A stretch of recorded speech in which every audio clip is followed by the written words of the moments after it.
여러분의 기도로 하나님이 부어주시는 은혜로 일본 일정 잘 마치고 돌아올 수 있었습니다. 이번에는 특별히 예배드리고 지역을 밟고 기도하면서 우리가 4년 반 전에 일본에 아주 작은 동기로 말미암아서 들어가게 되어졌었는데, 좀 더 정확하게 하면은 여름 캠프 마지막 날 마지막 시간 거의 다 되는 무렵에 화살기도가 있었어요. 화살기도에서 쭉 나와서 기도하는데 거의 우리들이 기도가 끝날 무렵쯤 됐을 때 일본에서 온 지체들 가운데 야마다 형제가 나와서 한 30초 정도 짧게 기도를 했었어요. 근데 그 기도 내용이 하나님 우리 일본에도 이런 부흥을 허락해 주옵소서, 이 기도였어요. 그런데 그 기도를 딱 듣는 순간에 제게 하나님이 주신 마음이 뭐였냐면은, 지금 저 앞에 있는 예배팀, 우리 브라이드 워십 예배팀, 저 예배팀과 함께 일본으로 들어가서 일본의 교회에서 일본 성도들과 함께 예배를 드려라, 이렇게 분명하게 마음을 주셨어요. 근데 뭐 저희는 뭐 일본 말도 모르고 일본에 아는 교회도 없고 아무것도 사실 비빌 언덕이 하나도 없는 거거든요. 무에서 시작해서 그냥 한 걸음씩 떼기 시작했는데, 정확하게 2달 후에 일본에 가서, 그것도 관서 지역 서쪽으로 가서 서쪽에서 예배를 드렸고, 자주 와줬으면 좋겠다고 하는 것이 3개월마다 한 번씩 하겠다라고 약속을 하게 되었고, 3개월마다 그때부터 간 것이 요번에 갔다 온 것까지 하면 19번째 다녀오게 됐어요. 그래서 요번 6월 달 말에 가게 되면은 20번째, 만 5년 차 되어지는 여정이 마무리되게 돼요. 그런데 저희는 그냥 그 작은 것에서 마음 주셔서 순종하면서 갔고, 제게 주신 마음 받아서 이게 하나님 주신 음성이라고 순종하면서 시작할 때 처음에 다 불가능하고 다 어렵고 다 안 된다라고 했었는데, 그런데 한 분 한 분이 기도하면서 마음을 모아 주셨어요. 바로 여러분들이죠. 그리고 지금 파주나 또 각기 흩어져 있는 곳에서 예배드리시는 우리 공동체 지체 여러분들께서 그 길을 지금까지 같이 와 주셨어요. 그래서 19번의 예배 속에서 어떤 일이 있었냐면은, 관서 지역의 교회들의 예배의 변화와 또 교회의 변화가 일어났고, 그리고 우리는 그곳에 가서 그렇게 예배 드리면 되는 줄 알았는데, 어느 날 한 교단의 청소년 캠프를 저희한테 의뢰를 해주어서 나고야로 가서 나고야에서 예배를 캠프를 하게 되어졌죠. 그리고 나고야에 가면서 제가 전도했던 하야시 형제님이 동경 쪽에도 꼭 한번 와주셨으면 좋겠어요라는 말을 저한테 했어요. 그때는 우리가 늘 오사카, 나라, 교토, 고베 쪽을 다니니까 동경 쪽으로도 와서 우리를 만나 주세요라는 그런 의미였어요. 그래서 제가 가기는 가는데 지금 스케줄이 계속 이렇게 돌기 때문에 언제 갈지는 잘 모르겠습니다. 하지만 반드시 꼭 가겠습니다, 이렇게 약속을 했었는데 그때까지 못 갔어요. 근데 나고야를 가다가 제가 운전대를 잡고 운전을 하게 됐고, 그렇게 하는 바람에 운전하던 요리코 자매가 제 옆에 앉게 됐어요. 그래서 차 타고 가는 동안에 요리코 자매와 대화한 내용이 하야시 형제하고 약속한 그 약속이 있는데 지금까지 여건이 안 돼서 내가 못 갔다. 그런데 이번 6월 달에 스케줄이 비니까 그때가 중국 갈 스케줄이었었는데 비게 되었던 것 같아요. 그래서 그 빈 시간을 일본의 동경으로 가서 하야시 형제를 만나겠다. 이래서 시작하고서 동경을 가게 됐는데 동경 가기 전에 홋카이도 그리고 오키나와를 가야 되는 일들이 열려졌어요.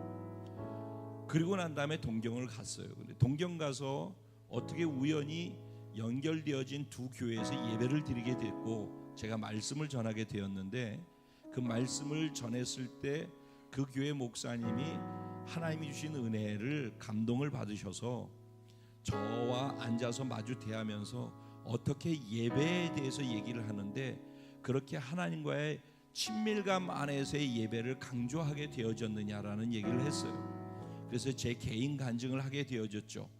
그리고 우리가 여태까지 어떻게 관서지역 쪽에서 다니게 되어졌는지에 대한 시초부터 쭉 얘기를 했어요. 그랬더니 10월 달에 그때가 6월이었는데 10월 달에 또 우리 팀이 들어오게 되는데 그 얘기를 했더니 관동 지역 쪽으로 올 수 있도록 길을 열어주시고 그 교회에서 숙소로 우리가 쉴 수 있도록 제공을 해주셨어요.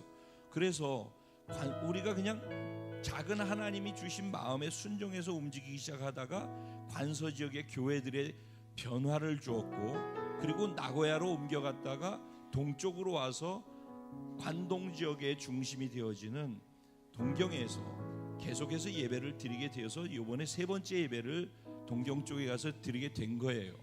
그러니까 이런 상황 속에서 이번에 우리가 하나님 주신 마음으로 다시 정리하면서 깨닫게 되어진 것이 뭐냐면은 그렇게 가고 있는 걸음이 우리는 가라고 해서 단지 가서 예배만 드리는 그 걸음이라고 생각을 했는데 좀 더 지금 와가지고 생각해 보니까 단순히 그런 게 아니라 우리의 작은 순종을 하나님이 사용하셔서 하나님이 계획해 놓으신 그 계획의 걸음을 우리가 걸어가게끔 하셨다라는 것을 보게 되는 거예요. 한국에서는 통일기도 네트워크가 생겨나면서 북한 쪽으로 가서 백두산에서 우리가 기도를 했어요. 그리고 남쪽의 끝인 한라산에서 기도를 했어요. 북과 남을 찍고 DMZ 쪽에 다니면서 동서로 기도를 하는 시간을 가졌었어요. 그리고 계속 서울 쪽에서 오살리에서 중간에서 기도를 계속 하고 있어요. 지금도. 그러니까 결국은 동서와 남북을 잇고 가운데 중심에서 계속 기도를 하고 있는 그런 형상이 되어졌어요. 그러다가 1월 달에 11년 전에 이스라엘에 우리가 가서 땅을 밟았어요. 그리고 애굽과 모압과 암몬 요르단까지를 이어서 기도를 했었죠. 그리고 10년이 지난 11년 차 돼서 새롭게 새로운 10년이 시작되어지는 때에 하나님께서 우리 공동체가 또 이스라엘에 가서 기도할 수 있는 시간을 열어주셨어요. 그래서 이스라엘의 제일 북쪽인 헐몬산에서부터 시작해서 브엘세바에서 단까지 최남단까지를 계속해서 내려오면서 기도를 했고 동에서 서에서는 5개 골짜기 중에서 골짜기의 2군데에 가서 기도를 하고 예배를 드리고 그리고 중심이 되어지는 예루살렘에서 우리가 예배를 계속 드리게 되어졌어요. 결국은 이스라엘에서도 제일 북과 남에서 동서에서 그리고 가운데에서 예배를 드리게 되어졌던 거예요. 그리고 나서 이번에 일본에 가서 일본에서 예배를 드리면서 보니까 일본도 처음에 아무 생각 없이 들어갔는데 일본의 서쪽에서 예배를 드리고 있다가 점점 중간으로 와서 나고야로 왔다가 이제 동경 쪽으로 동쪽으로 이동을 하게 되어졌어요. 근데 작년 6월 달에 홋카이도를 동경 가야 되는데 갑자기 가야 될 상황이 생겼고 오키나와에서는 공항에 우리가 와서 공항에 발만 한번 찍고 기도하고 가져오도 오키나와가 축복이 되겠다라고 이렇게 목사님이 말씀하시면서 와주기를 바라셨어요. 그 말에 감동이 돼서 오키나와를 가야 되겠다 생각하고 재정적 어려움과 압박에도 불구하고 오키나와까지 갔다 오는 과정 속에서 동경의 문이 열렸었거든요. 그리고 이번 6월 달에 8월 달에 서쪽에서 청소년 캠프하기로 되어 있는 일본 캠프를 시간이나 여건이 안 돼서 내려놓고 6월 말에 홋카이도와 오키나와 가면서 홋카이도에 있는 교회와 오키나와에 있는 교회에서 예배를 드리면서 기도를 하기로 그렇게 결정이 되어졌어요. 결국은 보니까 일본에서도 서에서 시작해서 동으로 그리고 북에서 기도하고 남에 와서 기도를 한 거죠. 근데 이번 일정 가운데 중요하게 또 눈여겨봐야 될 것은 동서와 남북 일본 땅의 정 가운데가 나가노 현이라고 하는 곳이 있는 것이에요. 그는 정 가운데 꼭지점이 되는 것이죠. 그 나가노 현에 이스라엘에 있는 모리아 산이 거기도 있는 것이에요. 그래서 일본에 어떻게 모리아 산이 있지 하고 찾아가서 보니까 정말 모리아 산이 있고, 그들은 앞에 있는 스와 호수를 갈릴리 호수라고 상징적으로 생각하면서 살고 있었더라고요. 그리고 지금도 그곳에서는 이삭을 잡는 것 같은 그런 형식을 취하는 맛질이 축제가 지금까지도 전통적으로 이어지고 있어요. 그래서 그곳에서 우리가 또 기도를 했어요. 그러니까 결국은 일본에서도 우리의 의지와 상관없이 동서와 남북을 찍으면서 예배를 드리게 하시고 정중앙에 가서 예배를 드리게 하신 거예요. 그리고 생각하니까 이스라엘에서 복음이 시작돼서 서진을 해가지고 옮겨가잖아요. 그리고 우리는 대한민국이 땅끝이라고 생각을 했는데 일본이 땅끝이라고 일본은 생각하더라고요. 실크로드의 끝이 어디인가? 나라시에 가보면 나라에는 현판이 있는데 여기가 실크로드의 끝이고 시작입니다라고 쓰여 있어요. 그러니까 일본이 끝이라는 거예요. 그리고 일본에서는 일본이 동쪽 해 뜨는 나라, 성경에서 얘기하고 있는 거기라고 일본에 있는 기독교인들 가운데에서 우리나라의 기독교에 지대한 영향을 미치고 손양호 목사님께까지 영향을 미치고 신사참배를 반대하는 그런 신앙을 갖고 결국은 경남 부산 지방 쪽에 속한 사람들만 대한민국 전체가 신사참배를 하고 일본 천황에게 무릎을 꿇었을 때, 기독교조차도 그렇게 했을 때 부산 지방에만 그것을 끝까지 반대했는데 그 지방회가 손양호 목사님이 속한 지방회였고, 손양호 목사님은 일본의 이 목사님한테 영향을 받아서 그런 신앙을 갖고 이곳에서 목사님이 그곳에서 하셨던 것처럼 나 환자들을 위해서 일하고 어려운 사람들을 위해서 일하고 그렇게 했던 것을 우리나라에서 그대로 한 것이었어요. 그리고 결국은 나중에 일본이 두 손을 두고 항복을 하게 되어지고 남북이 전쟁을 하게 되어졌을 때 북한이 다 밀고 들어와서 우리나라가 마지막 낙동강 전선에 몰려서 최후로 거기에서 막고 있었을 때 살아남아 있는 지역은 부산밖에 없었어요. 그래서 우리 믿는 사람들은 모두가 다 알고 그렇게 생각하고 있어요. 그때 우상신에게 무릎 꿇지 아니하고 고문을 당하더라도 하나님 붙들고 무릎 꿇지 않았던 부산 지방의 그 지역에 하나님을 사랑하는 사람들, 그 신앙을 지켜주셔서 결국은 이 나라가 거기까지 밀려 들어가지 아니하고 거기서 낙동강 방어선이 계속 유지되다가 미국과 유엔이 도왔지만은 결국 하나님을 믿는 나라 백성들이 이 땅을 도와서 이 땅에 새로운 다시 시작할 수 있는 기회가 열려졌었어요. 그래서 지금 무슨 얘기를 결론으로 하려고 하냐면은 이스라엘에서 복음이 시작됐어요. 그리고 동서남북을 찍었어요. 그리고 대한민국에서 동서남북을 찍었어요. 그리고 일본에서 동서남북을 찍으면서 보니까 동서남북을 찍으면 뭐가 되죠? 왕자가 된다는 거예요. 왕자가. 그리고 세 나라가 또 연결시키니까 왕자가. 하나님은 우리에게 지금 예수 그리스도가 오시는 그 왕의 대로를 열게 하기 위해서 우리가 가는 곳마다 기도하게 하시고, 그 땅은 그 땅에서 섬기는 우상들이 주인이 된 땅이 아니라 천지 만물을 창조하신 하나님이 그 땅의 주인이시라는 걸 선포하고, 그 주인 되신 하나님이 이 땅에 다시 오실 것이라는 걸 선포하고, 그때가 멀지 않았다라는 것을 봉화불을 올리면서 열방의 모두가 그것을 볼 수 있도록 그런 하나님께서 사인을 보내는 시기로 우리를 사용하고 계시다라고, 우리 모두가 다 그것을 동의할 수밖에 없도록 하나님이 우리의 걸음을 그렇게 이끌어 가셨어요.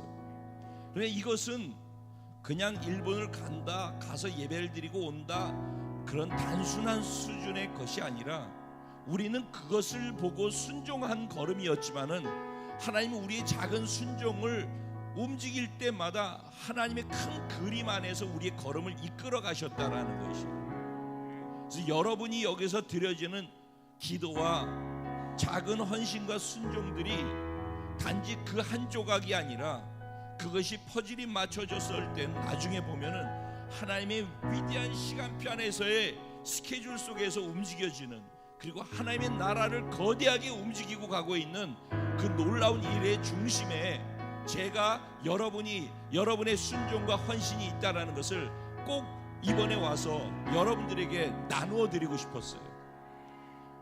여러분, 하나님께서 우리를 사용하고 계시고 우리를 기뻐 받고 계셔요. 여러분이 어디에서 무엇을 하고 있든지 하나님이 그런 여러분들의 삶을 품고 가고 계시다라고 저는 믿습니다. 그런 가운데 오늘 주어지는 부활절 예배, 설렘이 많이 있어요. 예수께서 부활하신 의미를 오늘 이론이나 지식이나 절기를 때우기 위해서 드리는 예배가 아니라, 오늘 예배를 드릴 때 내가 부활의 생명을 가진 자로 이 땅에서 부활을 경험하고 부활을 경험시켜주며 살아갈 수 있는 부활의 생명과 능력으로 가득 채움받는, 그렇게 회복되어지는 예배가 되게 하여 주시옵소서. 그런 예배를 드릴 수 있도록 그런 예배자로 이 자리에 있게 하여 주시옵소서. 우리 공동체에 드려지는 모든 예배자들의 예배가 이런 결과물을 가지고 세상으로 나갈 수 있게 하여 주시옵소서. 우리 주님의 이름을 한번 부르고 기도하며 나갑니다. 기도드리겠습니다. 주여! 예, 주님, 그렇습니다. 우리는 너무 작고 너무 부족하고 내 안에 할 수 있는 것을 아무것도 없고, 하나님 진정으로 하나님께 내어드릴 것이 없지만은 보잘것없는 오병이어에 불과하지만은 이 오병이어를 주님께 내어드릴 때 주님 그 오병이어를 십자가에 못 박으시고 부활의 생명으로 던지셔서 하나님의 위대한 일을 이루어가는 하나님의 위대한 생명체로 써주시면 감사합니다. 하나님, 우리는 넘어졌다 일어났다 반복하며 그 가운데서 하나님을 향한 사랑으로 드려지는 작은 조각들을 주님께 사랑과 헌신으로 순종으로 드리고 있지만은 하나님께서는 그런 우리의 작은 헌신과 순종을 사용하셔서 위대한 하나님의 나라의 일들을 이루어갈 수 있도록 우리를 사용해 주시에 감사하고 또 감사하나이다. 하나님, 우리가 다시 일어나서 부활의 생명과 능력으로 충만하게 덧입힘을 받는 그런 부활절의 예배를 받게 하여 주옵시고, 세상을 향해서 나아가 어둠을 밝히고 죽음을 부활시킴으로 회복하는 그런 놀라운 은혜가 나의 삶에, 오늘 예배드리는 우리의 삶에, 대한민국과 열방 속에서 드리는 부활절 예배자에게 있게 하여 주시옵소서. 내 사랑의 주님,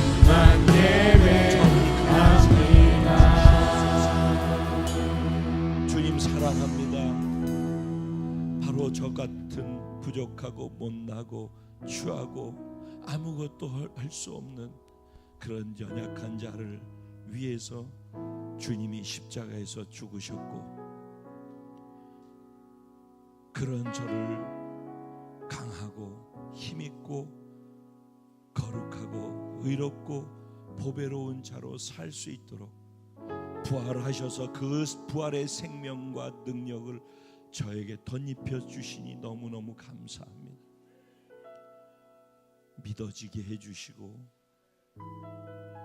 담대하고 강한 용사로 절망 속에 있는 자들에게 희망의 복음을 외치며 복음으로 살아가는, 희망을 보여주며 살아가는 그런 우리의 삶이 될 수 있도록 오늘 그런 자신을 다시 확인할 수 있는 그런 예배가 되게 하시고 그런 예배자가 되게 하여 주실 것을 믿습니다. 성령님, 저를 붙들어 주십시오. 사랑하는 우리 공동체 한 분 한 분을 성령으로 사로잡아 주시옵소서. 이 시간을 주님께 올려드리고 예수님의 이름으로 기도합니다. 아멘. 할렐루야. 우리 좌우에 계신 분들에게 당신이 사랑하는 예수님이 부활하셨습니다. 사랑이가 사랑하는 예수님이 부활하셨단다. 저와 여러분이 사랑하는 예수님이 부활하셨습니다. 할렐루야. 오늘 그 의미가 무엇인지 말씀 속에서, 예배 속에서 경험되어지고 충만케 되어지기를 주님의 이름으로 축복합니다.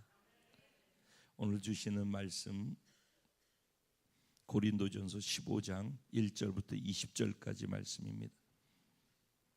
제가 한 절, 여러분 한 절 의미를 생각하면서 같이 읽어보도록 하겠습니다. 제가 1절 먼저 시작합니다. 형제들아, 내가 너희에게 전한 복음을 너희에게 알게 하노니 이는 너희가 받은 것이요 또 그 가운데 선 것이라.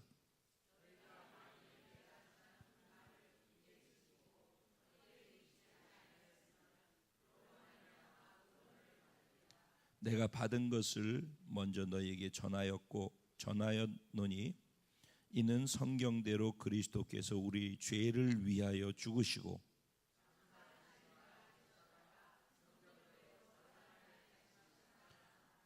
게바에게 보이시고 후에 12 제자에게와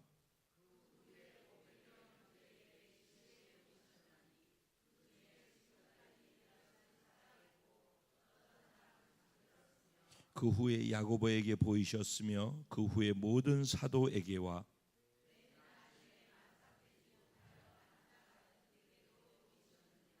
나는 사도 중에 가장 작은 자라. 나는 하나님의 교회를 박해하였으므로 사도라 칭함받기를 감당하지 못할 자니라.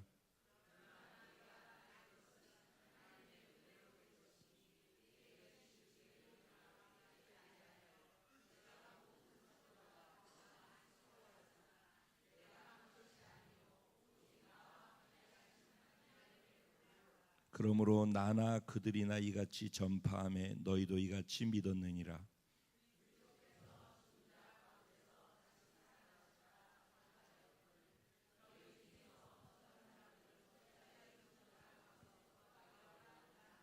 만일 죽은 자의 부활이 없으면 그리스도도 다시 살아나지 못하셨으리라.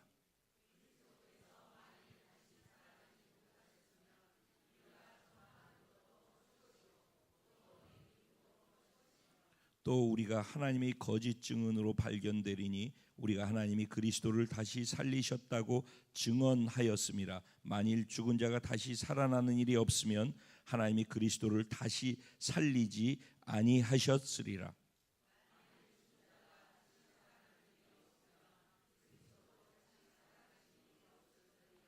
그리스도께서 다시 살아나신 일이 없으면 너희의 믿음도 헛되고 너희가 여전히 죄 가운데 있을 것이요 만일 그리스도 안에서 우리가 바라는 것이 다만 이 세상의 삶뿐이면 모든 사람 가운데 우리가 더욱 불쌍한 자이리라. 다 같이 그러나 이제 그리스도께서 죽은 자 가운데서 다시 살아나사 잠자는 자들의 첫 열매가 되셨도다. 아멘.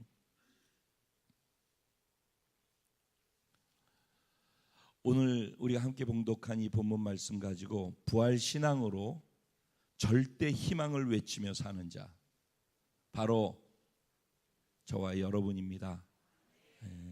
그런 내용으로 함께 말씀을 나누려고 합니다. 오늘 부활절입니다. 예수님 부활하신 것을 기념하고 기뻐하고 축하하는, 그리고 다시 그 부활의 의미를 되새겨서 자신이 받고 받았다라고 하는 그 부활이 어떤 의미인지를 자기 것으로 취할 수 있는 그런 시간이 되어지리라고 믿습니다. 오늘 본문 내용에 보면은 고린도 교회에 사도 바울이 고린도 교회 성도들을 향하여서 편지를 쓴 편지 내용으로서의 오늘 본문 내용이 나오는 것입니다. 이 말은 무슨 말이냐? 고린도 교회 안에 교회를 다니고 있는데, 신앙생활을 하고 있는데, 교회에서 하는 모든 것을 다 참석하고 있는데, 근데 그 안에 예수님이 부활하셨다라는 것을 믿지 않으면서 교회를 다니고 있는 사람들이 있다라는 것이에요. 고린도 교회의 말이에요. 그 얘기를 바울이 듣고 어떻게 이런 일이 있을 수가 있느냐는 거죠. 어떻게 교회를 다니고 있으면서 예수님이 부활하셨다라는 걸 믿지 않고 그리고 교회를 다니는 사람이 있을 수 있느냐, 이런 얘기를 하는 거예요. 다시 좀 더 이제 돌아가 보면은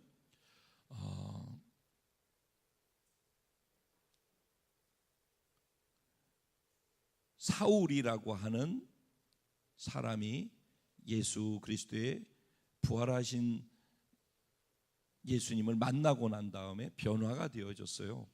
그리고 그때부터 마음이 뜨거워지기 시작해서 자기가 구원받은 이유가, 부활하신 예수 그리스도를 만나게 된 이유가 이방인들을 복음을 전하는 삶을 살라고 만나게 했다라고 그걸 확인받게 되어졌어요. 그 다음부터 그가 다니면서 유대인들은 당연히 복음을 전했고, 유대인들을 아닌 이방인들을 위해서 사방으로 다니면서 복음을 전했어요. 그리고 이게 이제 사도행전에 나와 있는 내용들이에요. 그래서 사도행전에는 사도 바울이 1차 선교 여행, 2차 선교 여행, 3차 선교 여행을 하고, 그리고 예루살렘으로 돌아와서 잡혀서 재판을 받고 로마로 가서 로마에서 복음을 전하다가 그리고 죽게 되어지기 직전까지의 내용이 로마서에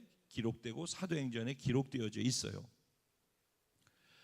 바울은 2차 선교여행을 다닐 때, 이건 사도행전에 나오는 내용이에요. 2차 선교여행을 다닐 때 고린도 지역을 가게 되어졌고, 고린도 지역에 이미 복음이 전파돼서 예수 믿는 사람들이 좀 있었어요. 근데 그곳에 가서 그 교회를 섬기기 시작했고, 그곳에서 1년 반 동안의 복음을 전하고 그 교회에서 계속 있으면서 양육을 해서 그곳 교회를 안정시키고 힘있게 만들었었어요. 그리고 바울은 또 다음 선교지로 가서 다른 곳에서 또 복음을 전하고, 자기가 가는 곳마다 복음을 전하고 그곳에 교회를 세우는 일들을 반복했었어요. 그러는 가운데 자기 귀에 들려지는 내용이 있는데, 자기가 1년 반 동안이나 애를 쓰면서 그 교회에서 자기를 구원하고 자기를 변화시킨 그 복음을 계속해서 전하고 양육을 했었는데, 그렇게 했는데도 불구하고 고린도 교회 안에 어려운 문제가 너무너무 많이 일어나는 거예요. 뭐 은사가, 네 은사가 좋니, 내 은사가 좋니, 뭐는 이러니 뭔 저러니, 그러고 교회 안에서 싸움이 일어나고 뭐 말이 많고 교회가 분열이 일어나고 서로 잘났다고 그러고 뭐 이런 복잡한 일들이 있는데, 그런 데다가 그 교회 안에서 교회는 다니고 예수가 죽은 것은 우리 있는 우리 시대 때 지금 일어나는 일들이 있잖아요. 우리가 뉴스에서 일어나는 일들처럼 그 당시에 그들이 보는 데에서 그들이 듣는 것으로 예수가 십자가에 못 박혀 죽었다라는 걸 그냥 역사로 알고 있는 사실이란 말이에요. 그러니까 예수가 죽었다라는 것은 다 믿는 거예요. 그리고 교회를 다니는 거예요. 왜? 실제 있었던 것을 아니까. 그런데 예수가 부활했다라는 것은 못 믿겠다라는 사람들이 있는 거예요. 유대인들 가운데서도 그렇고 이방인들 중에서 예수를 믿은 사람들 가운데에서도 그런 사람들이 있는 거예요. 그러면 유대인들 가운데서는 어떤 사람들이 특별히 그런 생각을 갖고 있느냐면은 바리새인, 사두개인 있다고 그랬잖아요. 이 사두개인들이 그런 거예요. 사두개인들은 정치하는 사람하고 결탁해서 교회를 다니면서 자기 유익을 위해서 교회를 이용하려고 하는 사람들이었어요. 그래서 권력을 쥐고 움직이려고 하는 사람들. 그 사람들이 믿는 믿음은 영이 없다라는 거예요. 영의 세계도 없고 영도 없고 귀신도 없고, 그렇기 때문에 부활도 없다라는 거예요. 죽으면 그걸로 끝이지 부활이라는 게 있을 수 없다라고 믿는 것이 사두개인들이에요. 여러분, 그러니까 부활을 믿지 않으면 사두개인들처럼 살아요. 이 땅에서 사는 것이 끝이라고 생각하기 때문에 이 땅에서 내가 취할 수 있는 거, 할 수 있는 거, 편한 거, 놀고 싶은 거, 하고 싶은 거 다 해야 하는 거예요. 어쩜 그게 맞죠? 부활이 없다면은. 사두개인들은 부활이 없다고 믿기 때문에 그렇게 하고 사는 거예요. 그런 사람들이 교회 안에 있어가지고 고린도 교회에 많은 어려운 문제들을 만들어내는 거예요. 그래서 부활에 대해서 온전한 믿음을 가지고 있는 것은 그게 굉장히 중요한 거예요. 그런가 하면은 헬라 사람들 가운데 예수를 믿은 사람들은 헬라 철학, 헬라 사상이 어떤 거냐면은 영혼이 불멸한다라는 걸 믿어요. 헬라 사람들은 그러니까 영혼이 있다라는 걸 믿어요. 영혼이 불멸하. 근데 육체가 우리가 다시 살아나게 되어진다. 육체로도 이걸 믿지를 못하는 거예요. 그러니까 그들은 영혼 불멸은 믿지만은 육체가 다시 부활한다라는 걸 믿지 못하는 거예요. 그러니까 결국은 두 부류의 부활을 믿지 못하는 사람들이 교회 안에 있었다라는 거예요. 그러니까 바울은 마음이 답답하고 터질 것 같은 거죠. 부활을 부인하고 부정한다면은 기독교 기초가 다 없는 거하고 똑같은 거예요. 그러니까 기독교는 부활이라고, 예수의 죽음과 부활이라는 그 기초 위에 서 있는 거예요. 그것을 뭐라고 하는가? 복음이라고 하는 거예요. 그래서 기독교가 생명의, 그러니까 기독교는 종교가 아니다, 생명이다라고 제가 늘 얘기를 하잖아요. 그 이유가 여기에 있는 거예요. 예수의 죽음과 예수의 부활이 복음을 말하는 것이고, 복음이 결국은 기쁜 소식이라는 것이 예수의 죽으심과 부활하심이 기쁜 소식인 거예요. 그리고 그 죽으심과 부활하심이라고 하는 복음 위에 기독교가 서 있는 것이고, 이것을 믿는 사람들에게 주어지는 것이 뭐라고요? 구원이라고 하는 거예요. 그러니까 죽음을 믿는데 부활을 믿지 않는다? 그러면 복음이 완전하지 않게 되는 거예요. 그렇기 때문에 우리에게 구원도 없는 거예요. 그래서 오늘 우리가 읽은 내용에 보면은 다 이런 얘기들을 하고 있는 거예요. 그러면서 바울이 이 고린도전서 15장은 1절부터 58절까지 길어요, 아주. 근데 이렇게 길게 한 가지 주제를 증명하기 위해서 썼어요. 무엇이라고요? 부활이 진짜 사실이라는 것을 증명하기 위해서 이 15장이 다 쓰여진 거예요. 15장 전체는 부활에 대해서 쓴 거예요. 부활. 그래서 15장에 고린도전서 15장의 별명이 뭐예요? 부활장이다, 이렇게 얘기를 하는 거예요. 그러면 이제 바울이 부활을 증명하는 데 있어서 처음에 무엇부터 얘기를 해요? 형제들아, 내가 너희에게 전한 복음을 너희에게 알게 하노니 이는 너희가 받은 것이요 또 그 가운데 선 것이라 그랬어요.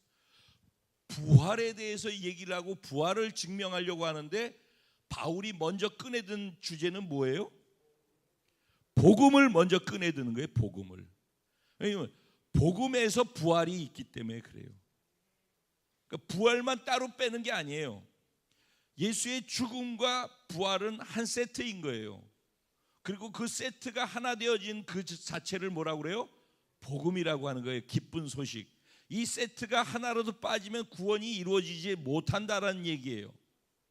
우리에게 구원을 주는 소식이기 때문에 기쁜 소식이라는 것이고, 그래서 바울은 부활을 증명하는데 먼저 복음을 얘기를 해요. 내가 너희한테 복음을 전했었잖아. 1년 반 동안 너희하고 있으면서 전한 게 복음이었었잖아. 내가 전한 그 복음을 너희가 받았어. 영접했단 말이죠, 복음으로. 그리고 그 복음 위에 서 있다라고 얘기를 하잖아요. 너희가 복음을 받았고 그리고 거기에 서 있다는 거예요.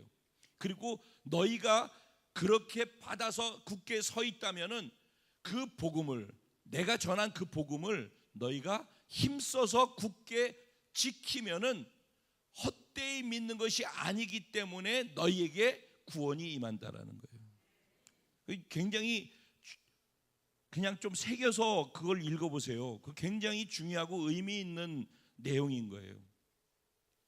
복음은 그러니까 누군가 전하는 사람이 있어요. 내가 전했다라는 거예요. 그리고 너희는 내가 전한 복음을 받았다라는 거예요. 그리고 받기만 한 게 아니라 그 복음 위에 섰다라는 거예요. 그리고 그 복음을 굳게 힘써서 지켰다라는 거예요. 그런 사람에게는 구원이 있다라는 거예요. 그런데 그 복음을 듣고 서 있다라고 하면서 지키지 아니하고 헛된 믿음을 가지고서 그냥 왔다 갔다 하는 사람에게는 구원이 없다라는 얘기로 표현될 수도 있는 굉장히 심각한 표현이기도 하다라는 거예요. 그래서 복음을 얘기를 하면서 뭐라고 얘기를 해요? 너희가 만일 내가 전한 그 말을 굳게 지키고 헛되이 믿지 아니었으면 그로 말미암아 뭘 얻어요? 구원을 받으리라. 그러면서 내가 받은 것을 먼저 너희에게 전하였노니 그랬어요. 그죠? 자, 여기에서부터 이제 바울은 복음 안에 있는 그 부활의 의미가 진짜 사실이라는 것을 증명하기 시작하는데, 첫 번째 무엇으로 증명하냐면, 봐라, 구약 성경에 예언한 그대로, 성경에 예언한 그대로 예수께서 우리를 위해서 죽으실 것이고 우리를 위해서 3일 있다 부활하실 것이다라고 약속한 구약 성경의 예언 그대로 그가 성경대로 죽으셨다는 거예요. 그리고 성경에 나와 있는 그대로 그가 다시 3일 만에 살아나셨다라는 거예요. 그게 무엇대로? 성경대로. 구약 성경에는 여러분, 예수님이 부활하실 거에 대해서 예언처럼 이야기하고 있는 것이 300번이 넘게 나와요. 구약 성경 안에만. 예수님이 그러니까 부활하실 거라는 것을 계속 예언을 하고 있는 거예요. 그리고 구약에 몇백 년 전에, 오래 전에 예언을 해놨는데 예수님께서 몇백 년 후에 실제 그렇게 죽으셨고 실제 그렇게 사흘 있다가 살아나셨다라는 거예요. 성경에 예언된 내용이라는 거예요. 그리고 두 번째 뭐라고 그래요? 성경에 쓰여진 그 내용이, 너희가 믿는다고 하는 그 성경에 그 내용이 쓰여졌고, 그리고 두 번째로는 예수님이 죽으셨다가 부활하시고 40일 동안에 자기가 부활하셔서 사람들을 만나고 다니면서 40일 동안 자기의 부활을 보였단 말이에요. 예수님이 십자가에 못 박혀 죽은 건 모두가 다 본 거예요. 그렇죠? 그리고 예수님의 제자들은 예수님이 죽으시는 것 때문에 다 좌절했었어요. 예수님과 함께 있을 때 그들이 얼마나 힘이 있었어요. 얼마나 자신이 넘쳤었어요. 예수님과 함께라면은 뭐 무적이지 않습니까? 무적. 먹을 게 없어? 그러면 요만한 거 갖고 이만큼 만들어. 아픈 사람이 있어? 그러면 그 아픈 것은 종류가 무엇인지 다 낫게 하셔. 필요한 게 있어? 그러면 그 필요한 것은 다 채워주셔. 귀신이 들렸어? 그럼 그 귀신 다 쫓아내 주셔. 무엇이든지. 그러다가 마지막에 가서는 죽은 야이로의 회당장 야이로의 딸도 살려주셔. 뭐 눈먼 자 눈을 뜨게, 귀머거리 귀를, 그리고 중풍병 자 안진병 자 다 낫게 해. 그러니 뭐 죽은 자를 살렸는데 다른 걸 못 하겠어요. 그러면서 예수님께서 그들에게 권세를 주셨어요. 너희도 가서 하라고. 그랬더니 70인의 제자들이 흩어져 가지고 예수님이 말씀하신 것처럼 듣고서 가서 흩어져서 둘둘 셋셋씩 가가지고 전도를 하면서 자기들도 그렇게 하니까 실제 그런 일이 막 일어나는 거죠. 엄청난 기적이 그들을 통해서 나타난 거예요. 그러니 얼마나 가슴이 이렇게 됐죠. 봤지? 그러면서 예수님한테 와서 그랬어요. 예수님, 우리도 예수님처럼 하니까 그대로 되더이다. 귀신이 쫓겨나고 병이 고쳐지고 막 와서 예수님 앞에서 막 이렇게 의시되고 그랬어요. 예수님하고만 있으면 이들은 진짜 기고만장한 거예요. 그러다 예수님을 놓쳤어요. 풍랑이 일어가지고 갈릴리 바다로 갔는데 예수님 없이 가니까는 풍랑이니까는 금세 자신이 없어지잖아요. 살려주세요. 예수님이 또 나타나셨어요. 그래가지고 풍랑을 잠잠케 하시네. 야, 이거 자연도 예수님 말씀하시면 다 듣는구나. 그러니까 예수님이 진짜 하나님이라고 이들이 믿게 되어진 것이죠. 근데 그 진짜 하나님이 이 땅에서 자기의 필요를 채우는 하나님으로 존재하기를 기대했던 것이란 말이에요. 그래서 그렇게 있었는데 어느 날 예수님이 나 이제 그만, 나는 가야지 돼, 난 죽어야지 돼, 원래 약속한 대로 죽었다 3일 있다 살아날 거야, 이렇게 얘기를 하고선 죽으신 거예요. 근데 3일 있다 살아난다는 거에 대해서는 믿음이 안 생기는 거예요. 근데 있다가 없어진 그분 때문에 마음이 너무 절망스러운 거예요. 답이 없는 거예요. 그들에게 자신도 없고 두렵고, 그리고 예수님을 죽인 것처럼 예수 믿는 사람도 다 죽인다라고 했기 때문에 죽는 것이 두려워가지고 다 꼭꼭꼭꼭 숨어 있는 그런 상황이죠. 이게 제자들의 상황이에요. 그러니까 예수님이 죽음만 본다면은, 부활이 빠진다면은, 부활이 빠져 있는 상태의 제자들이 이런 모습이라는 거예요. 그러니까 예수 죽음만 인정하고 부활을 인정하지 않으면은 우리들이 살아갈 때 교회를 다니면서 신앙생활한다 그러면서 이런 모습으로 살게 된다는 거예요. 왜 우리 안에 담대함이 없고, 왜 맨날 두렵고, 맨날 걱정거리고, 왜 자신이 없고, 왜 자꾸 힘든 일들 안에서 이겨나가는 그 승리하는 삶이 안 되어지는가? 부활에 대한 정확한 이해와 확신이 없기 때문에 그런 거예요. 다른 말로 제가 얘기하는 표현은 복음이 날마다 경험돼야 되는 거예요. 복음은 단지 구원시킬 때 딱 한 번만 네 하고 받아들이는 게 아니에요. 여러분, 우리 삶에서 하나님이 어떤 일을 행해 주실 때 그 일을 행해 주시는 그것을 믿는 것하고 마찬가지로 똑같이 예수 믿고서 구원받을 때 복음을 받아들이고 아멘하고 받아들이는 것을 단회적으로 받아들이는 것처럼 단회적으로 가면은 복음은 안 돼요. 복음은 매일 매 순간 경험되어져야 되는 거예요. 복음은 매 순간 경험되어 믿어지는 그 복음이 연속으로 이어져 가지고 마지막 숨을 거두는 그 시간까지 내가 붙들었던 그 복음을 믿는 믿음으로 구원으로 넘어가서 완성되는 거예요. 그렇기 때문에 이 복음이 중간에 흐려지면 안 되는 거예요. 매 순간 복음으로 일어나는 것이에요.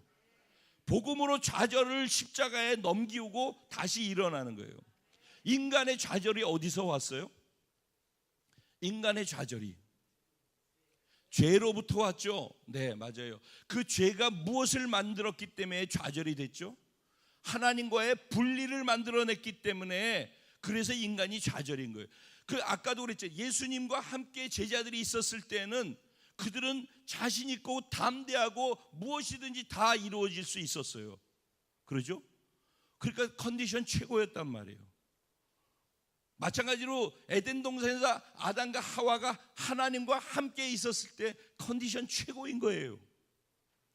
그런데 그들이 하나님의 통치와 하나님 안에 머물러 있는 것 이제 그만하고 내 스스로 살아보겠다라고 하면서 하나님을 떠나는 걸 선택하고 자기 주권을 주장하기 시작하는 그때부터 하나님과 떨어지게 되고 그걸 죄라고 하고 그걸 분리라고 하는 거예요. 그때 죽음이 우리에게 오게 되는 거예요. 그래서 우리 영이 죽은 거예요. 우리 영이, 우리 인간이. 그래서 우리 인간은 생각, 감정, 의지, 혼과 육으로 사는 거예요. 죄가 들어오고 하나님과 분리되어지면서 인간에게 다가온 것이 그 다음에 뭐냐면은 수치와 부끄러움을 갖게 되어져요. 인간관계 속에서 서로 지적질하고 싸우고 비난하고 시기하고 그래서 때리고 죽이고 전쟁하는 이 모든 일들이 죄 이후에 다 따라온 거예요. 그리고 죄를 지은 인간에게 뭐라고 얘기를 하셨죠? 너가 남자에게 이마에 땀을 흘려야 먹고 살게 된다라고 해서 노동을 해야지만 하도록 그렇게 만들었어요. 그리고 여인에게는 해산의 고통이 있긴 있었던 것 같아요. 더 하리라 그런 거 보면 더 힘들게끔 그렇게 만들었어요. 그래서 인류에게 고통이, 아픔이, 그리고 땀 흘리고 고생하는 일들이 죄 짓고 하나님과 분리되면서부터 시작된 거예요. 땅은 가시와 엉겅퀴를 내기 시작했어요. 사람을 핥히기 시작했단 말이에요. 자연은 사람을 위해서 있는 거예요. 그런데 자연이 엉겅퀴를 내면서 가시를 내서 사람을 핥히던 그런 일들을 하게 돼요. 그래서 사람에게는 가난과 저주와 고난과 눈물과 절망이 들어오게 되는 거예요. 거기에서 질병도, 죽음이 선포되면서 질병도, 그래서 수명이 영원했다가 점점 수명이 줄어들기 시작하는 것도 그때부터인 거예요. 그래서 우리에게 질병도 온 거예요. 그러니까 하나님과 분리되어지는 그 죄로 말미암아서 내가 주인 돼서 살겠고 하나님의 통치 안에 들어가 있지 않겠다라고 하는 그 결정을 하는 순간부터 하나님과 분리되면서 이 인류 속에서 있는 절망케 만드는 모든 요소는 다 그때 다 주어지게 된 거예요. 그래서 아무리 해도 이 고통스러운 절망 속에서 사람이 빠져나갈 수가 없는 거예요. 자기 힘으로. 근데 하나님이 인간을 사랑하기 때문에 그 인간과 교통할 수 있는 길을 여시기 위해서 짐승의 가죽으로 옷을 입혀 준 거예요. 그래서 피를 뿌림으로 하나님과 소통할 수 있고 길을 열 수 있도록 만들어서 죄를 지을 때마다 짐승을 잡아서 피를 뿌려야지만 그 죄를 사함받고, 즉 죽어야지만 죄 지은 인간이 그 죄를 짐승에게 전가시키는 거예요.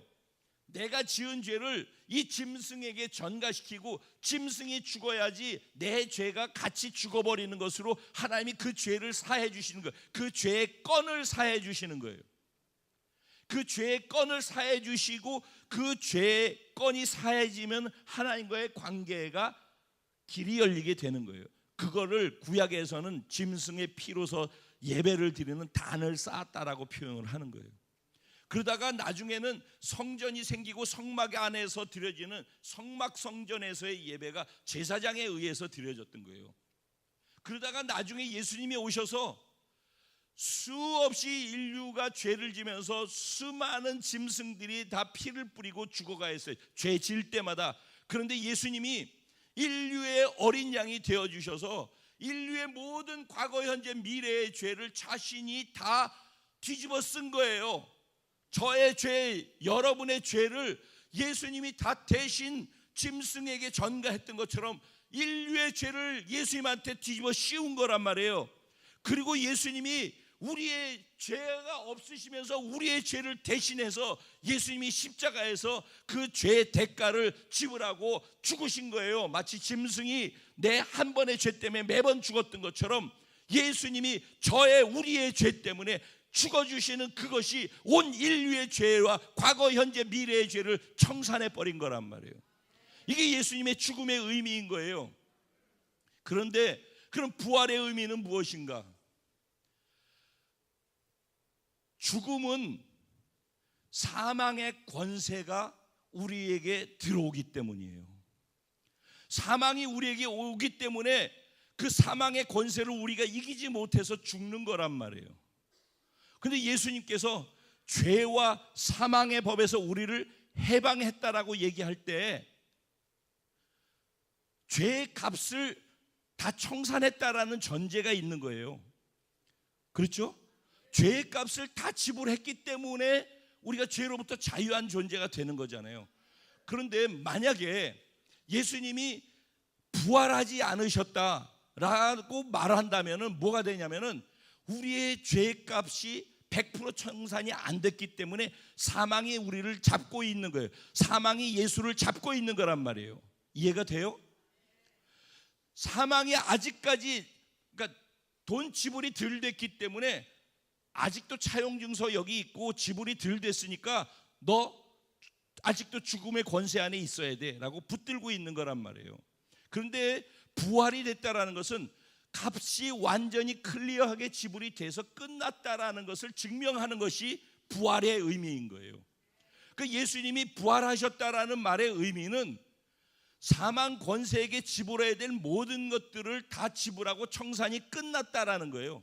그래서 이제 더 이상 사망 권세가 자기의 권세를 가지고 이제 너희는 다 죽음으로 내가 끌고 갈 거야. 죽음의 사자가 와서 우리를 끌고 가는 그 일이 더 이상 작동할 수 없게끔 선언하는 그 선언이 십자가에서 죽으시고 부활하심을 통해서 완성한 거란 말이에요.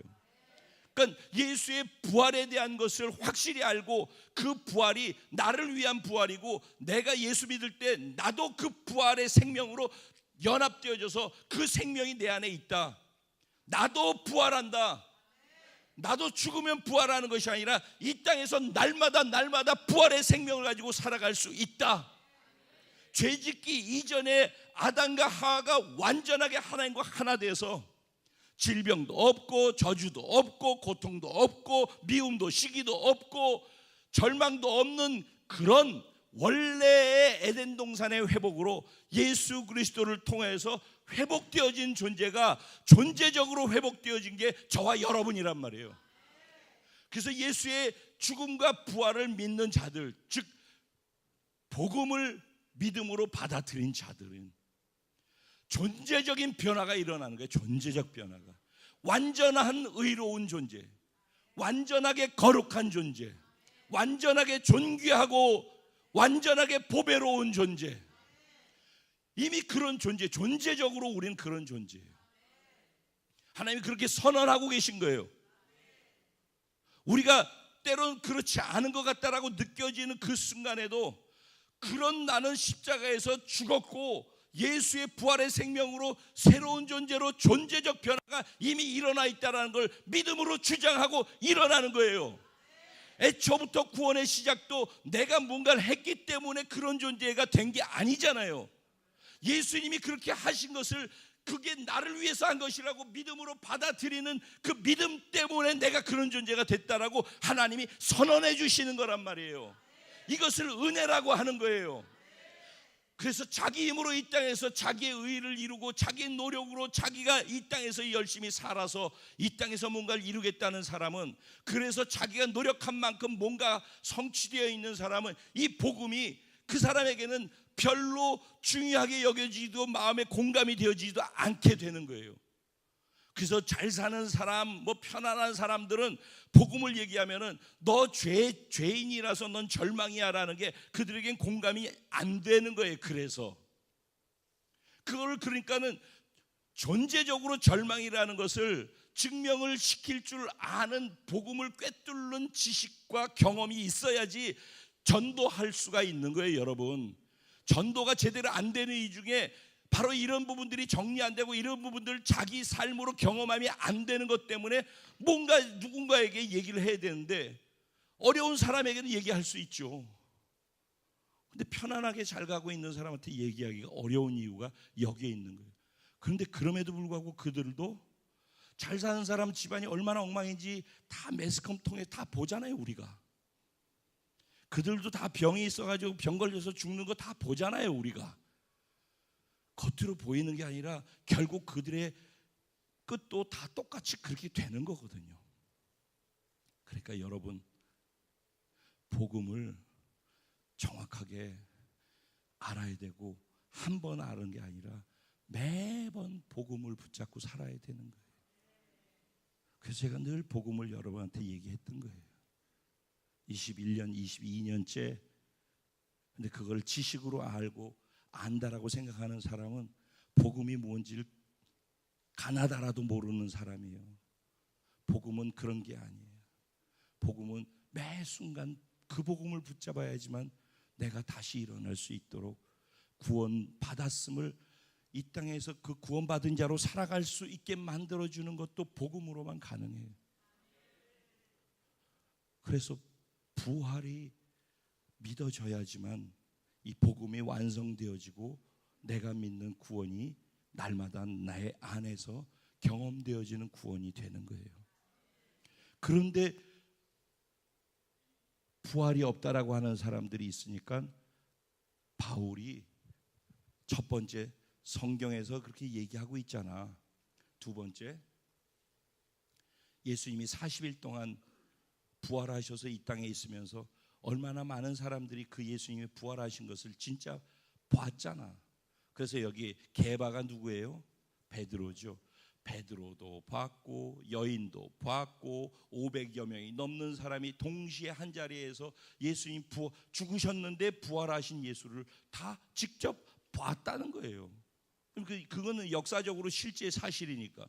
그 다음에 야고보도 봤고 또 다른 모든 사도들이 있는 데서 또 다 봤다는 거예요. 그러니까 두 번째 뭘로 증명을 하고자 해요? 본 사람들이 이렇게 많이 있지 않냐는 거예요. 오늘 제가 여기서 부활주일날 2019년 부활절 부활주일날 제가 여기서 말씀을 전했다라는 거 여러분이 증인이잖아요.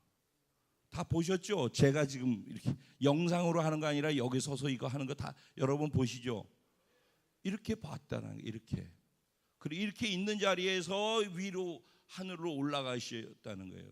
이렇게 500여 명이 있는 자리에서 이렇게 보고 있는데 얘기하다가 올라가셨단 말이에요. 그걸 다 봤다는 거예요. 그게 본 사람이 있다는 거예요.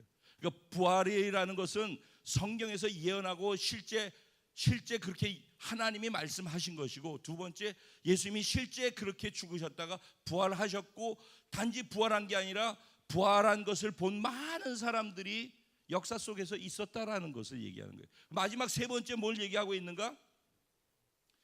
마지막에는 만삭되지 못한 나에게도 나타나셨느니라 그랬죠.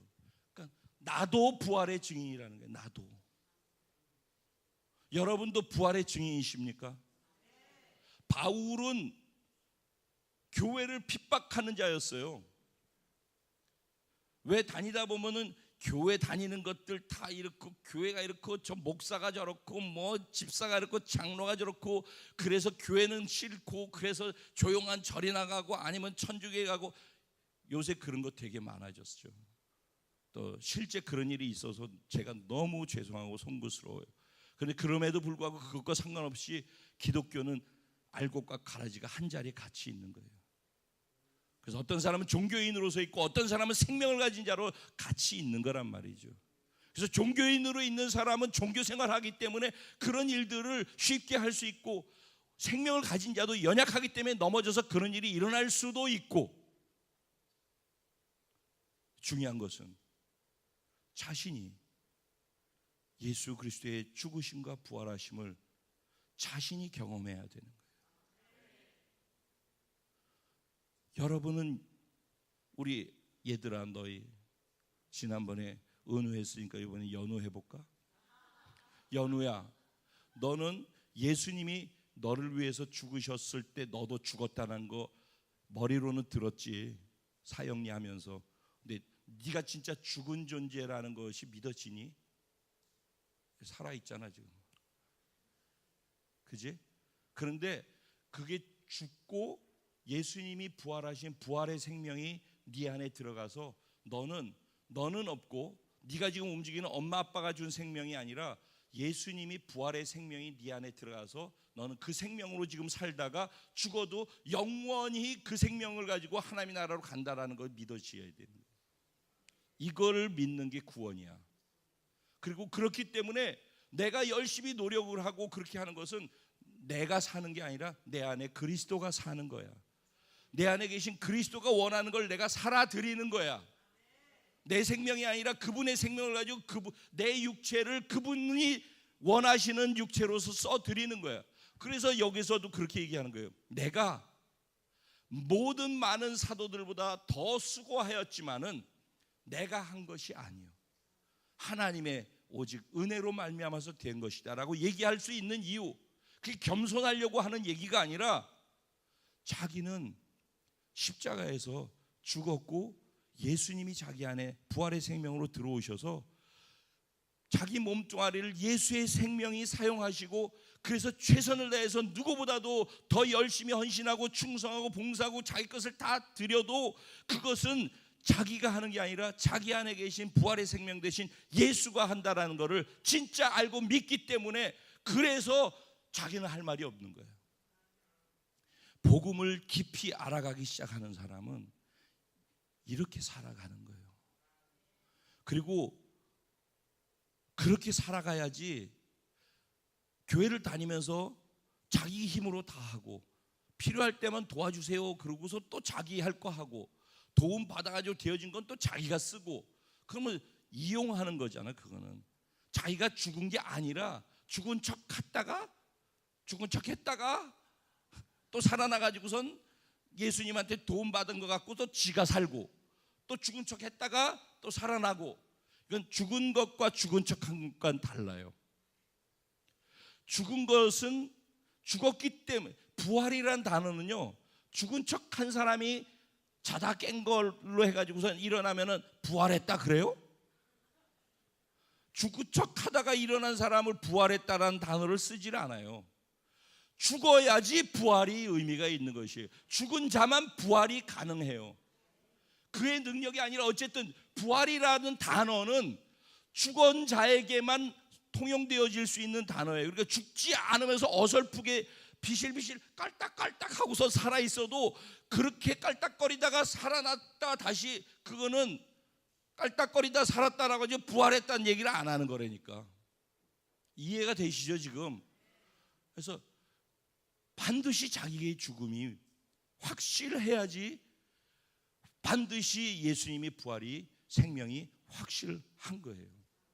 이게 확실한 사람은 우리가 늘 얘기하고 있는 복음에서 사형리로 이걸 죽음과 부활을 받아들여서 구원을 받았어. 그러면은 제가 그 다음에 2강에서 얘기해. 그러면 구원받은 거 맞지? 구원받았던 말의 의미는 뭐야? 그게 2강이에요. 그럼 2강에서 뭔 얘기예요? 구원받았다는 말은 그분과 죽음과 부활에 연합됐다는 말이야. 그게 2강이에요. 그럼 3강은 뭐예요? 그럼 그분과 구원받았다는 말이 그분과 연합됐다는 말이, 그 연합됐다는 말은 좀 더 구체적으로 어떤 것이야? 성경에는 그것을 이렇게 얘기하고 있다. 그의 죽음에 연합됐고, 그분의 장사 지낸 바에 연합됐고, 그분이 부활하신 생명에 연합됐고, 그분이 하늘에 올리워지는 그곳에 연합되어졌고, 그분이 왕의 보좌에 있는 그곳에 연합되어졌고, 그분이 성령을 보내주셨는데 그 성령과 연합되어졌고, 그분이 다시 우리를 사랑하셔서 신부를 데리러 오실 터인데 오실 신랑과 연합되어진 신부로서 우리가 이 땅에서 신랑 오실 왕의 대로를 준비하는 것이 연합된 우리들이 이 땅에서 살아가는 이유와 목적이다. 그냥 이게 딱 하나로 연결되어지는 거예요. 그래서 정말 죽음을 알고 그분의 생명으로 산 사람들은 그분의 생명에 연합됐다면은 지금 얘기한 이 7가지에도 연합됐다라는 거예요. 그래서 늘 자기가 잘 될 때는 있는 대로 폼을 잡고 그러다가 자기가 좀 안 되고 힘들고 그러면은 기죽어 가지고선 이렇게 하고, 이건 다 죽음과 부활의 복음으로 사는 게 아니라 자기로 사는 거예요. 교회를 다니면서. 그러니까 맨날 앉았다 일어났다 하고 그렇게 되는 거예요. 그런 사람들을 위해서 복음 4강에서 얘기를 하는 거예요. 다시 원점으로 1강부터 돌아가지고 그것을 믿는 믿음이 생겨서 오뚜기처럼 벌떡벌떡 다시 일어나라는 거 아니에요. 왜? 우리는 그런 존재라는 것을 믿음으로 받아들이고 시작했으니까 다시 그걸 붙들고 일어나라는 거예요. 그러면 그 믿음 때문에 구원받은 것처럼 그 믿음 때문에 다시 일어나는 거예요. 그래서 뒤에 보면은 바울은 내가 날마다 죽노라라는 고백을 해요. 왜?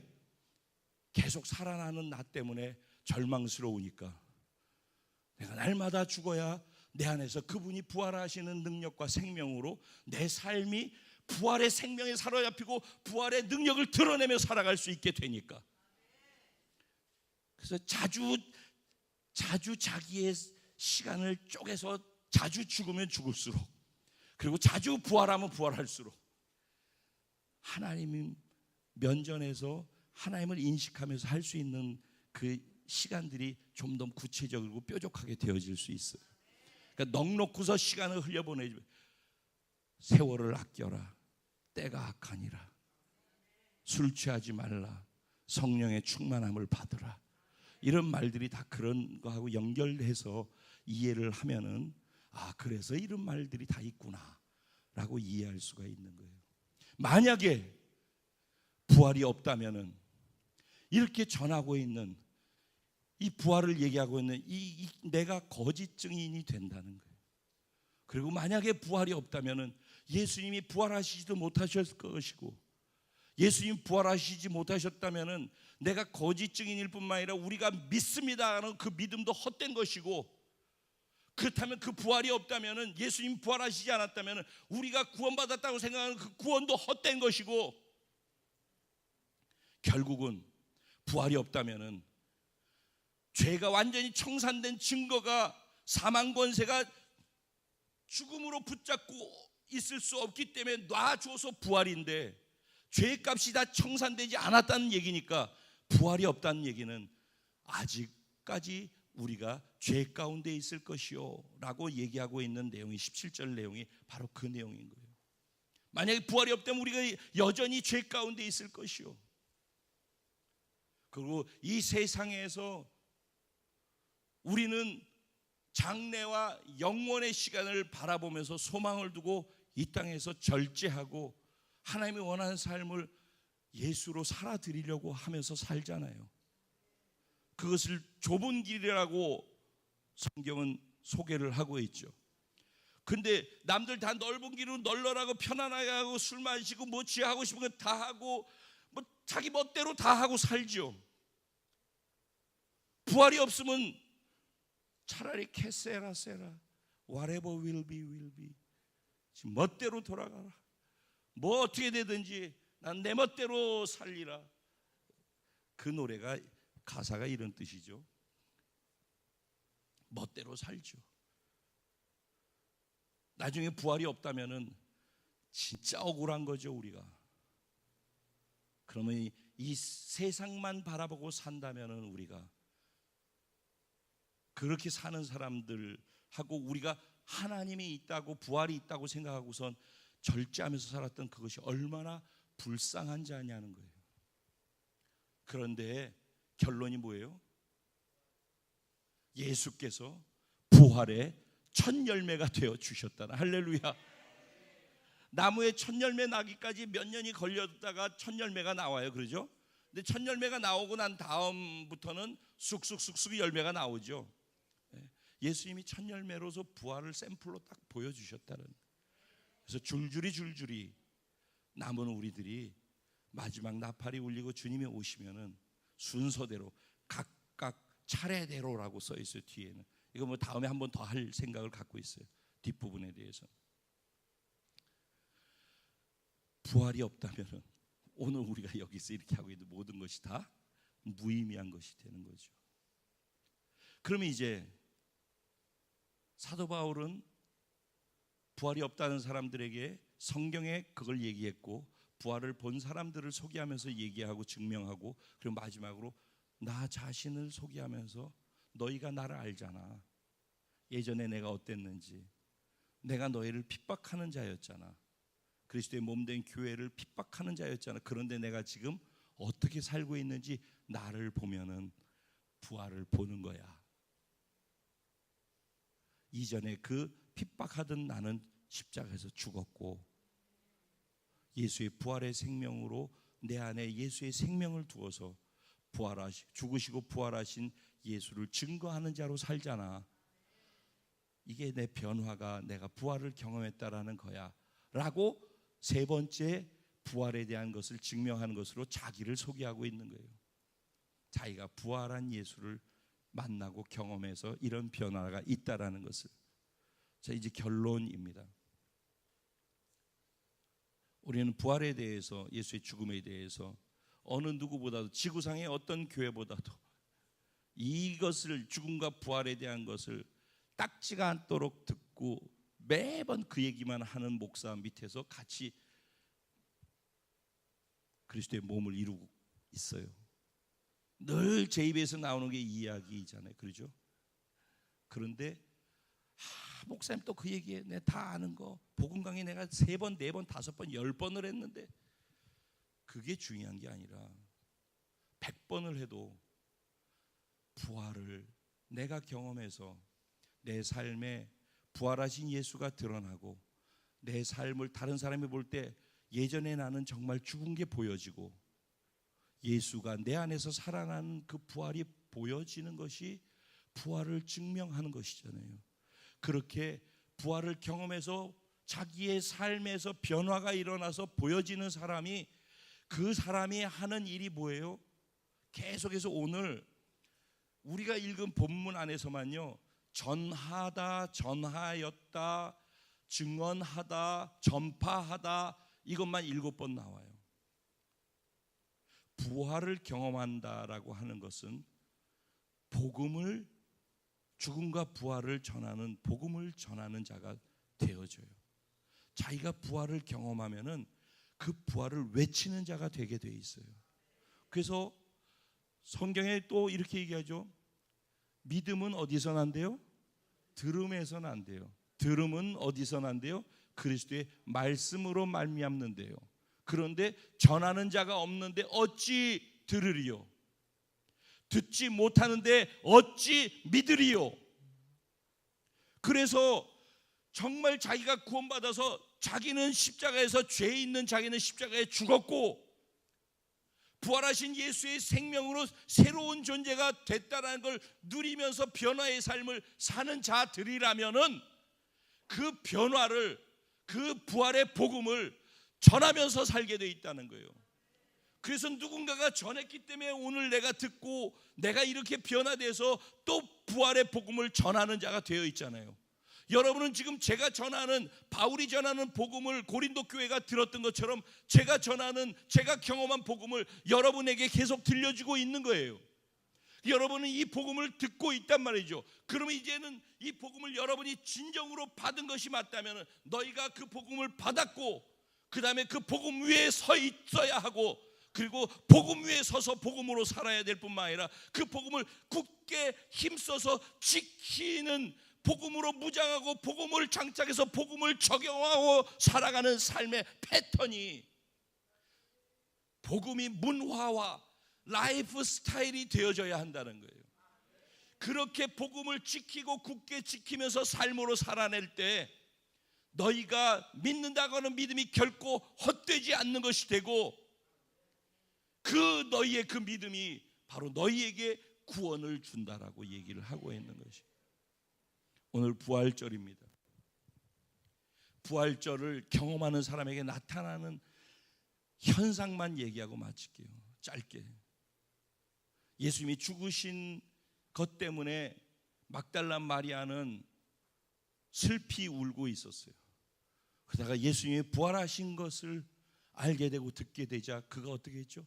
기뻐서 제자들을 향해서 그걸 전하러 달려갔어요. 예수가 죽은 상태에 있는 사람, 예수가 자기 삶에 죽어있는 상태에 있는 사람은 슬픔 가운데 빠져 살게 돼 있어요. 그런데 예수가 부활한 예수로 경험되기 시작하는 사람은 그 사람의 삶이 슬픔이 기쁨으로 변화되어지는 일이 일어나는 거예요. 그래서 부활주일이 중요한 것이에요. 이들은 다 두려워서 예수 죽고 난 다음에 두려움과 공포 속에 빠져서 숨어 있었어요. 근데 예수가 부활하시고 부활하신 예수의 소식을 듣고 부활하신 예수를 만나게 됐을 때 그들은 두려움의 자리를 박차고 일어나서 예수가 살아나셨다, 너희가 십자가에 못 박혀 죽은 예수가 다시 살아나셨다, 사람들한테 담대하게 외치는 자가 되었어요. 두려움과 공포 가운데 살고 있는, 예수가 죽은 상태로 살아가고 있는 신앙생활이 있다면 오늘 부활절날 예수를 부활시킴을 경험해야 하는 거예요. 자기 삶에 예수의 부활하신 예수를 경험할 수 있어야지만은 두렵고 공포 가운데 빠진 삶이 기쁨을 넘어서서 예수를 증거하고 전파하는 자가 되는 거예요. 핍박자로 있었던 사울이 예수의 부활을 경험하는 순간에 증거자로 변화되어진 일도 그때 일어나게 되는 거예요. 예수를 부활로 만나기 시작할 때부터 신앙생활은 진짜 맛을 경험하면서 살게 되어지고 그 맛이 어떤지를 외치면서 살아가는 그런 삶을 살게 되는 거예요. 오늘 이 말씀이 저의 우리 공동체 사랑하는 지체들의 부활을 맛보고서 새로운 변화를 갖고 살아가는 그 시작점이 되기를 주님의 이름으로 축복합니다. 오늘 말씀 생각하면서 같이 기도할까요? 하나님, 머리로 알고 있는 복음을 이제는 십자가에 못 박아 버리게 해 주옵소서. 예수의 죽음이 진정 나의 죽음으로 경험돼서 자기를 부인하는 법을 배우게 하시고, 예수의 부활하신 생명이 내 안에 있어서 예수의 부활의 생명과 연합된 것이 어떤 것인지를 정확히 알고 그것을 믿음으로 주장하면서 경험하면서 살아갈 수 있는 충만한 부활의 은혜로 가득 차는 내가 되게 하여 주시옵소서. 그런 우리 공동체 되게 하여 주시옵소서. 우리 각자 가정이 되게 하여 주시옵소서. 우리 주님의 이름을 간절히 세 번 부르고 기도하겠습니다. 주여, 주여, 주여.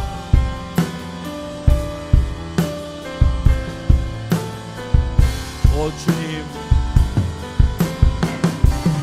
저는 제가 저를 너무 잘 알기 때문에 저를 죽음으로 넘기고 저 자신을 부인하는 것을 기뻐하며 죽음으로 넘어 들어갑니다.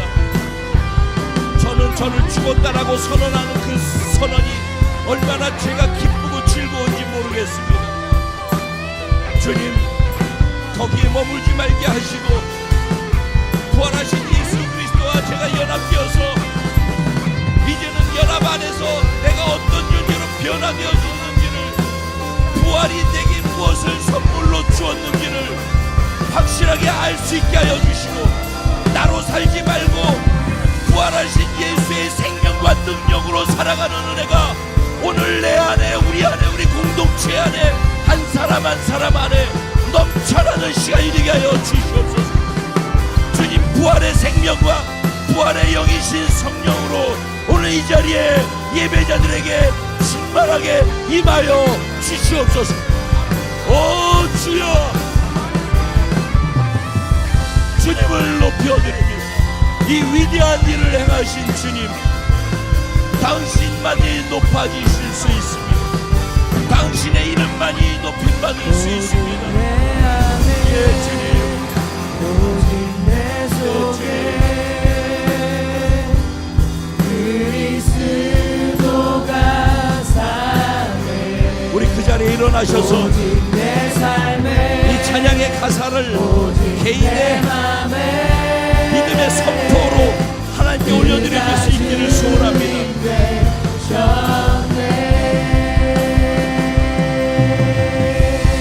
주 안에서 내 영혼 다시 태어나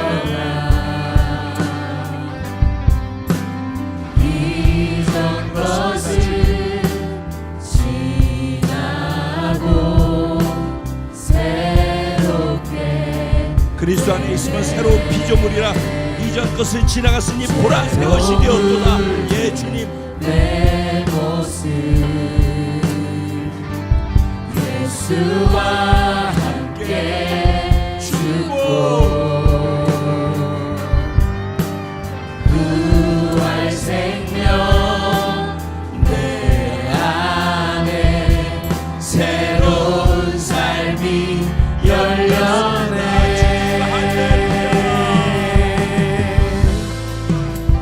너희가 나를 택한 것이 아니요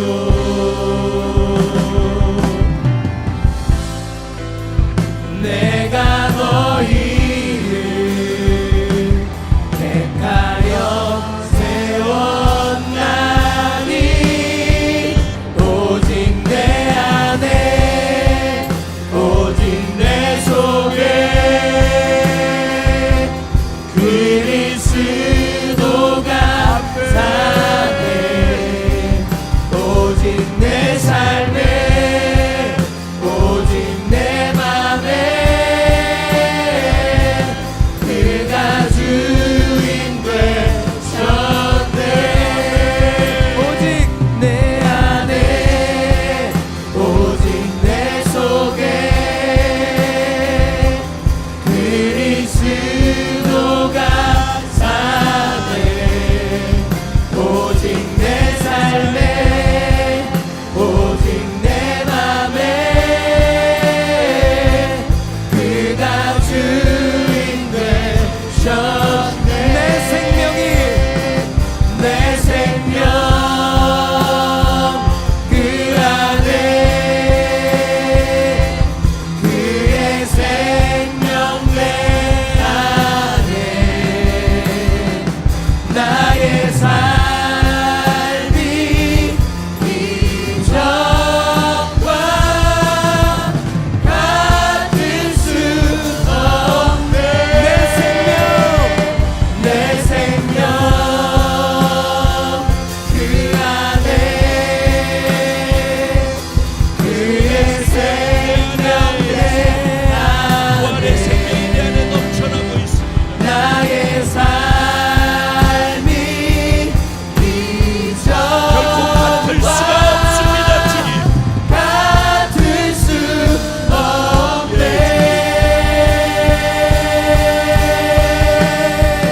오직 내 안에 오직 내 속에 그리스도가 사네 오직 내 삶에 오직 내 맘에 그가 주인 되셨네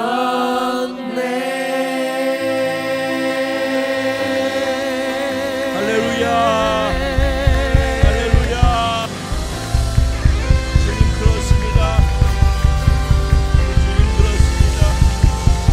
할렐루야.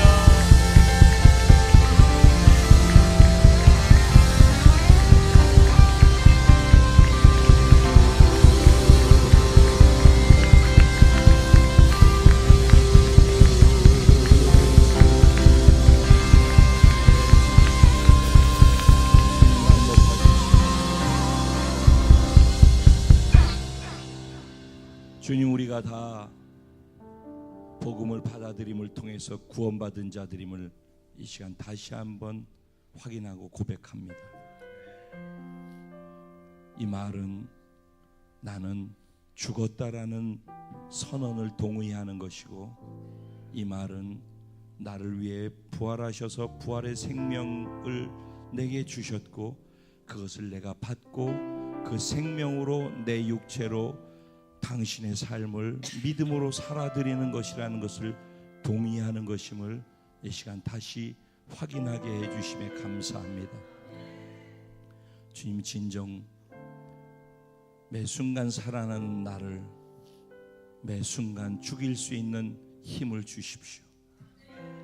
자신을 부인하는 축복이 우리 공동체 모두에게 주어지게 해주십시오. 그리고 부활하신 예수 그리스도의 생명과 그 능력과 권세가 내 안에 넘쳐나고 있음을 믿게 해주십시오. 그래서 부활하신 예수 그리스도를 주장할 때마다, 그 연합을 확인할 때마다 내 안에 있는 예수 생명이 생명력으로, 능력으로, 권능으로 터져나가게 하시고, 예수의 권세가 내 입술의 선포에 실려서 외치는 것마다 변화가 일어나게 하여 주시고, 사단이 떠나가는 일이 있게 하시고, 이 땅에서 묶으면 묶이게 하시고, 이 땅에서 풀면 풀리는 역사가 있게 해주실 줄로 믿습니다. 이게 이미 구원받아 변화된 우리들임을 예수의 이름으로 선포합니다. 사망아 너희 이기는 것이 어디 있느냐? 사망아 너희 쏘는 것이 어디 있느냐? 예수 그리스도로 말미암아 우리에게 승리를 주시는 하나님 아버지께 감사와 영광을 돌려 드립니다. 아멘. 오늘 이 믿음을 가지고 삶의 자리로 돌아가는 사랑하는 모든 성도들의 삶의 현장에 부활의 권능으로 이기는 역사들이 나타날 것을 예수의 이름으로 선포합니다. 부활의 감격과 은혜에 감사해서 드려진 마음의 연보가 있고, 주의 주권을 인정해서 드려진 온전한 10의 1조가 있고, 주님께 사랑을 표현하는 사랑의 표현의 헌물이 있고, 주님께 소망하는 소망한 바를 올려드리고 믿고 주장하는 소망의 믿음의 헌물이 있습니다. 어느 것도 소홀히 하지 마시고 여기에 믿음, 소망, 사랑과 주를 향한 헌신이 있사오니 기쁨으로 흠양하시고 축복하셔서 당신의 나라를 이 땅에 완성시키는 데 써주시고, 그것이 우리의 상급이 되게 하시고, 이 땅에서 우리의 필요를 채우는 은혜가 되게 하시고, 12광줄이 다시 돌려짐을 받고 또 더 넉넉하여 주님을 위해서 쓸 수 있는 은혜까지 있게 하여 주시옵소서. 하나님 나라의 영원한 곳에서도 마음껏 복에 복이 되게 하여 주시옵소서. 오늘 어두움은 나의 죽음과 함께 다 떠나갔음을 선포한다. 부활의 생명의 빛이 성령의 능력으로 내 안에 들어와서 이제는 그 놀라운 생명과 능력과 권세만이 내 삶에 드러나는 승리자가 되어지고, 그것을 외치며 이기며 살아가는 삶이 되어짐을 예수의 이름으로 선포하노라. 그렇게 행하실 하나님께 진심으로 감사드리고, 다시 오실 우리의 신랑 예수님의 이름으로 축복하고 기도드리옵나이다. 아멘. 할렐루야.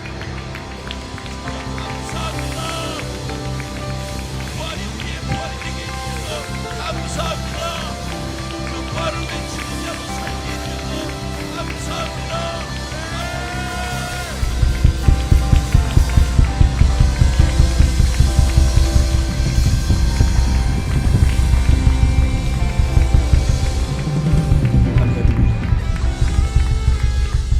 우리 공동체에 주신 찬양을 주님께 신앙 고백으로 올려드리고 축도로 예배를 마치겠습니다.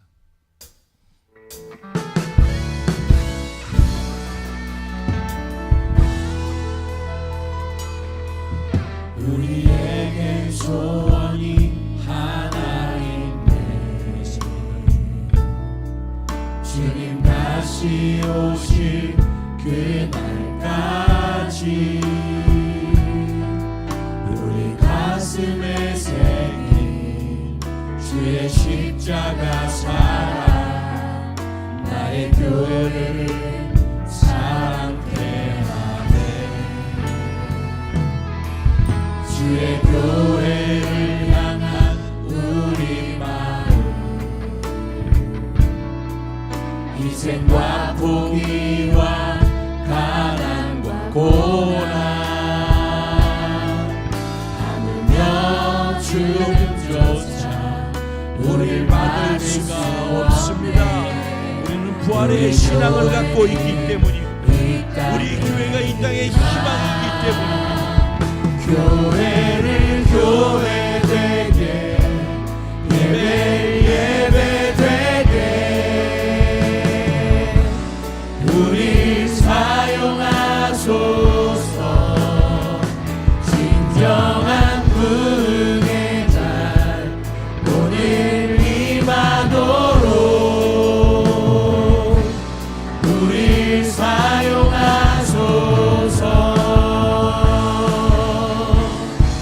성령 안에 예배하리라. 자유의 마음으로 사랑으로 사역하리라. 교회는 생명이니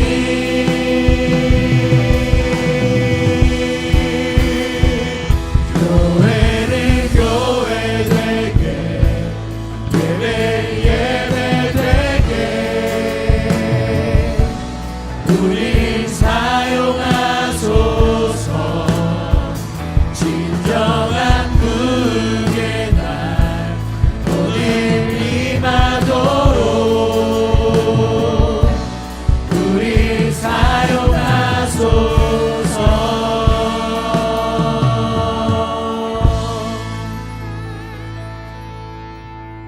지금은 우리 주 예수 그리스도의 무한하신 은혜와 아버지 하나님의 영원하시고도 극진하신 사랑과 보혜사 성령님의 감화 감동 위로 내주 충만 교통 역사하시는 축복이 오늘 부활절을 맞이하여 다시 한번 예수의 죽으심과 부활하심이 나에게 우리에게 어떤 의미가 있는지를 확실히 다시 확인하고 다시 믿음으로 장착하고 부활의 생명의 능력과 함께 삶의 자리를 부활로 덮어버리고 정복하겠다라고 외치고 증거하고 살겠다고 성령님과 함께 이제를 떠나가는 사랑하는 모든 성도들의 머리 위에와 가정과 생활과 자녀와 범사 위에 월드비전 커뮤니티에 함께 속해서 예배한 모든 영혼들과 처소 위에 삶의 자리 위에 주를 위해 헌신해드리는 부활의 생명의 삶 위에 이제로부터 영원까지 함께 계실지어다.